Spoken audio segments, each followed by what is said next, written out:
crazy, but I guess like these movies have gotten crazier and crazier, and it's kind of like you go in knowing that. And Charlize Theron's back, right? Yeah.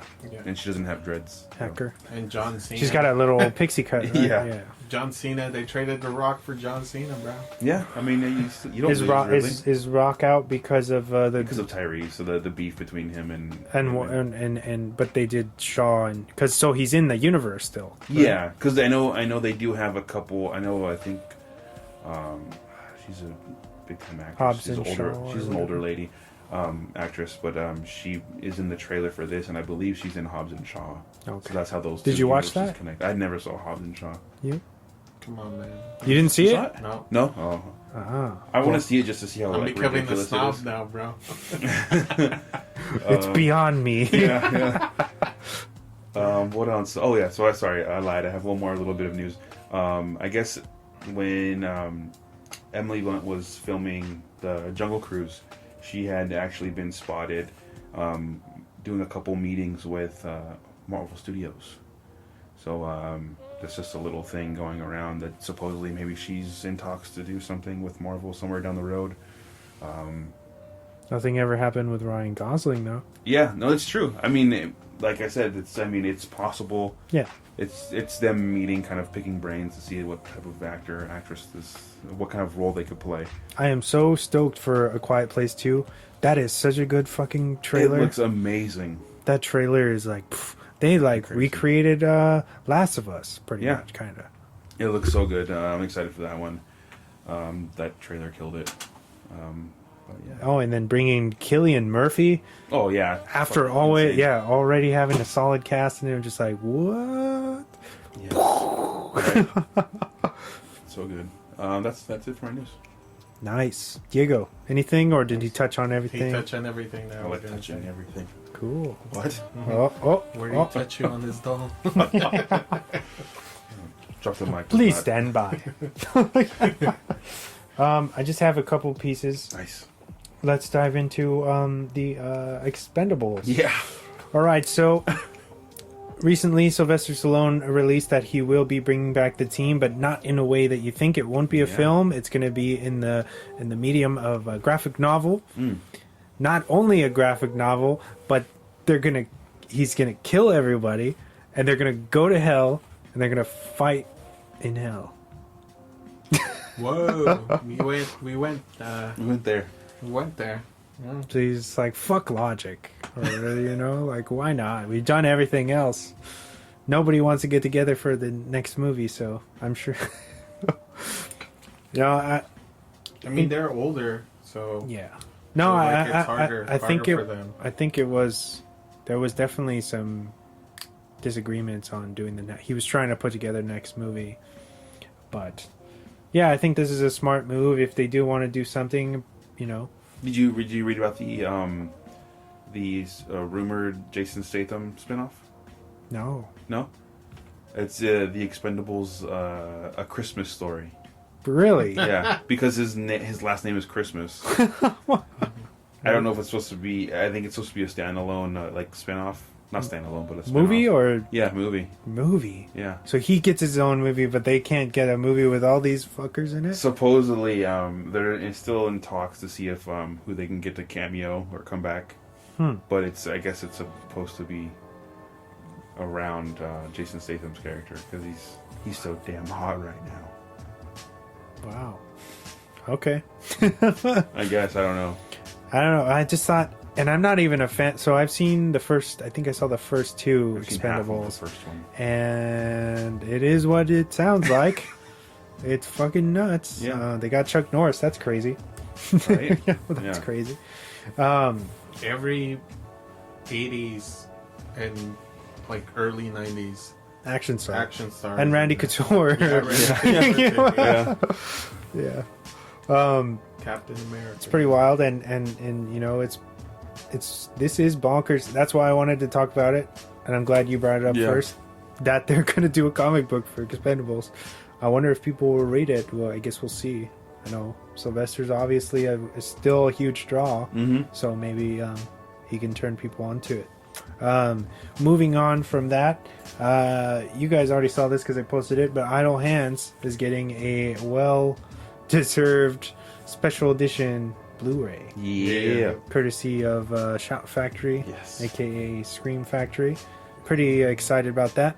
If you haven't listened to that episode that we did back in Halloween, for Halloween Yeah. 2019, go back and check that out. I met Devin Sawa around that time. Yeah. And you got to sign his My your VHS. copy. Yeah, that's cool. Oh yeah, pretty nice, dude. But yeah, check out Idle Hands if you haven't. Pick up By the Blu-ray. buy the special edition Blu-ray, all new artwork. Yeah. It's pretty rad. Great movie. And of course, The Faculty. Well, by the time you guys are listening to this, but it will have passed. But anyway, thank you from the past Right? Yeah. for coming. Featured thank yous from everybody that came to the faculty. I know I checked in with Christian. He said we have sold some pre-sale tickets, Nice. which is exciting because I know Gabby bought one, so that leaves a bunch of other people that I have no idea. I know none of our friends or family didn't buy it Yeah. online, so that's pretty exciting. That's really cool. You get random people. The buying faculty. For the future, in April, we will be doing Green Room, which will be coming up after this. I was gonna ask that off the air. Yeah. Are we gonna Yeah. do this green room like during this? Green Room, we don't have a date yet. But it will be April because April is when the film's anniversary rolls around, and I also want to celebrate the life of Anton Yelchin, an actor that left us way too early. And of course, Green Room is amazing and doesn't get enough love. Underrated. A24, you know, what can you say?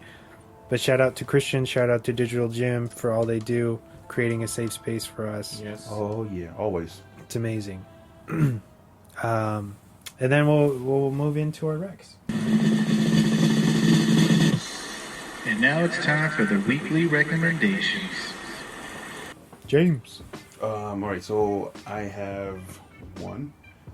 It's a comedy, and it's featuring Mark Wahlberg and I forget the actress's name. She was in Insidious, the mom. Lynn Shay. What? The mom. The Oh, wife. Is it Rose. Rose Byrne. Yeah.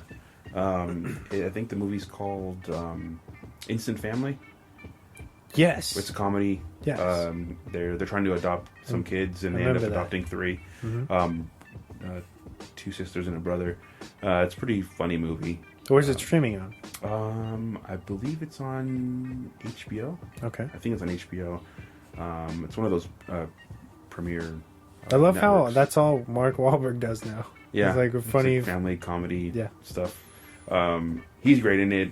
She's great in it. The entire cast is great in it. The girl, the older daughter that they adopt, I think she's the girl who plays Dora in that live action movie. Wow. But she's actually really good in it. She plays a smart ass like teenager. Backpack. Swiper, no swiping. Check that out. It's funny. If you just want to have a laugh, Mark Wahlberg, you know his filmography, at least his comedy stuff is really good. Check it out. I want to say Instant shout out to Netflix for that. I would love to be the person that creates the artwork for Netflix because that guy or girl, woman, whoever, shout out to you. You look like you're having a lot of fucking fun because check out the artwork for the other guys on Netflix right now. It's just a picture of fucking Samuel L. Jackson and The Rock. yeah. It's like somebody has a great sense of humor. So shout out to Netflix for that. Damn. Now I'm gonna go see Netflix and see that. Just laugh my ass off. Yeah, it's just like what? Because they fucking. Well, I don't want to say the spoiler, but something happens. What to in the other guys? yeah. Yeah. Oh my god, that movie's ridiculous. I'm a peacock. You gotta let me fly. Yeah. Where was I? What was I I actually have one more. Yeah, go ahead. It's kind of, I don't know if everyone will like this movie, but it's Rain of Fire. Oh yeah, Christian Bale. Dang, I haven't seen that Matthew in a McConaughey, bald Matthew McConaughey. Yeah, early. Which I think at the time I didn't realize it was him. Mm-hmm.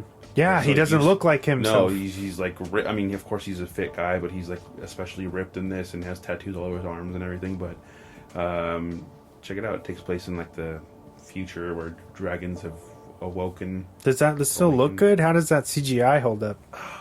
It looks okay. A little shoddy. Some parts, there's parts where it definitely still holds up. I'm surprised Christian Bale did something like that. That's way kind of out of character for Yeah, him. for him, it wasn't. Yeah, I mean I really enjoyed that movie when it came out, and I thought it was amazing. Doesn't get a lot of love. No, No, it doesn't. It's not something. They actually came out with a video game for that when it came out Really? on PlayStation 2, I think. Oh, Really? shit. Yeah. And what you were just a dragon hunter? You're like, I think you're one of the characters in the movie, and hunting dragons and jumping out of fucking helicopters and trying to catch them and shit. But check it out, Reign of Fire. I don't even know if it's streaming anywhere. I think it was at one point streaming on on like Netflix or something, but probably not anymore. You can rent it for like $2.99 probably on iTunes or Okay. Reign Google of Fire. Play. Wild card pick. Yeah. Whose turn is it? Diego? Diego. Yeah. What do you got, have man? one. Malcolm in the Middle. Nice. Okay. I've been binge watching Malcolm in the Middle, and I totally forgot how much of a funny show it really is. Mm-hmm. Especially now that you're an adult, like how much Humor that you Humor, get, you yeah. understand more. Yeah. yeah. So like it's streaming on Hulu right now. Nice. So The go entire check it. series, right? Yeah, the entire series, which Hulu just got. Disney bought out Hulu already, so boom.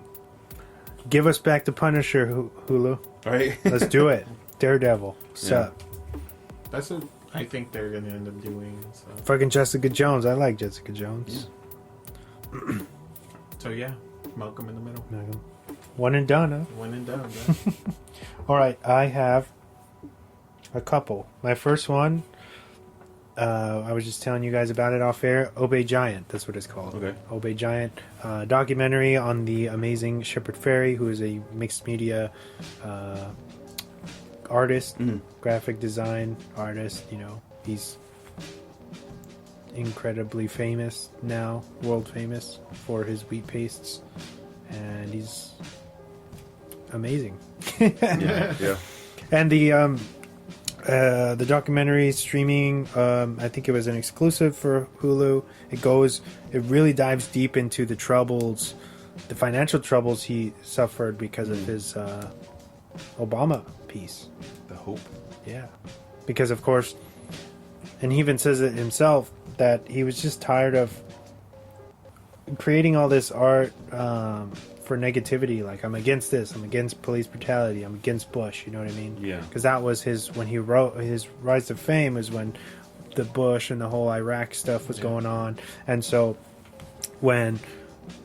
back then when the election was happening and he saw like, oh, Obama, like his policies and everything, I could actually get behind him. And so that's why he chose to really kind of endorse him, and it actually worked, I think, where he brought like Obama to the younger people, you know, in that way, using art. So they dive really deep into that, and plus like his relationship with his wife and how he's actually diabetic, and crazy details that you would probably wouldn't know having not been, you know, super in tune with an artist. But if you love pop culture, you know, mixed media art, check out that documentary. It's super fascinating and a fun watch. It's called Obey Giant. I wanted to rec The Outsider, HBO's The Outsider, once again, because every week it's just getting better and better. It's on a par with Watchmen, where they just keep outdoing themselves. And if you like Stephen King and really kind of morbid miniseries, check this out. HBO's been on a really tear as far as like premium network. Yeah. Like Especially stepping away from Game of Thrones, I'm really impressed with them being able to keep up like the hype around them, you know, for sure. Did you ever check out the new season of Castle Rock? No, but I've heard what they're doing, what they did with it. Okay, I haven't watched it. I was just gonna see because I know you watched the first season way before I did. I did. But I just wanted to know if you had seen it. Yeah, I've heard it's really good, and it ties in more with his whole universe and Okay. stuff. And there's some crazy twists. And my final rec which I think we've all wrecked one time or another, but I'll do it again since we're talking about a 90s film, The Craft.